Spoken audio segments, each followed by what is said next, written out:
I know it's week 10, but here's 3 kickers I would stash on my bench before the game starts Sunday. The first guy is Greg Zerwin of the Dallas Cowboys.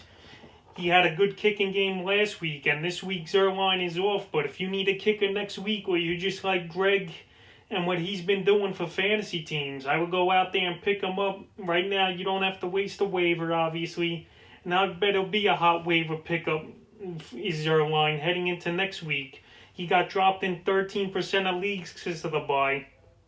So Zerwin, he's available now in 56% of fantasy leagues, and he's a guy I would go out there and stash at the kicker position if I got a spot. The second guy is Younghoe Koo of the Atlanta Falcons, another guy on bye week, and he's a great kicker this season, and he's been dropped in 31% of fantasy leagues, which means he's available now in 44% of leagues. This guy, what a season he's having. He's top 3 in kickers and fantasy points. He's hitting a lot of 50-yarders. He's indoors his home games, which is great. So, Younghoe Koo, if you got a bench spot and you need a kicker the rest of the way, he's a good guy to go out there and stash. And like I said, a lot of teams have dropped him this week because they can't afford to hold on to 2 kickers, because that's tough to hold 2 kickers even for a week if you got a bench spot for someone else. So Younghoe Koo, go out there and get him if you could avoid not dropping someone you could use. And the third and final kick is Harrison Butker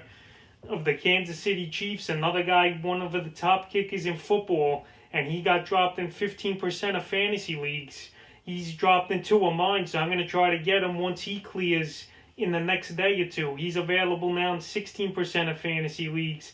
He's in one of the top offenses of football. He's going to get a lot of PATs and some opportunities of field goals too, but I'm going to rank him 3rd on this list. Zerwin and Younghoe Koo hit more field goals from distance and stuff than Butker, but if Butker's out there, you obviously going to try to get him as well because he's part of a top offense in the NFL. So that's 3 kickers I'm looking to stash before the game start on Sunday heading into week 10.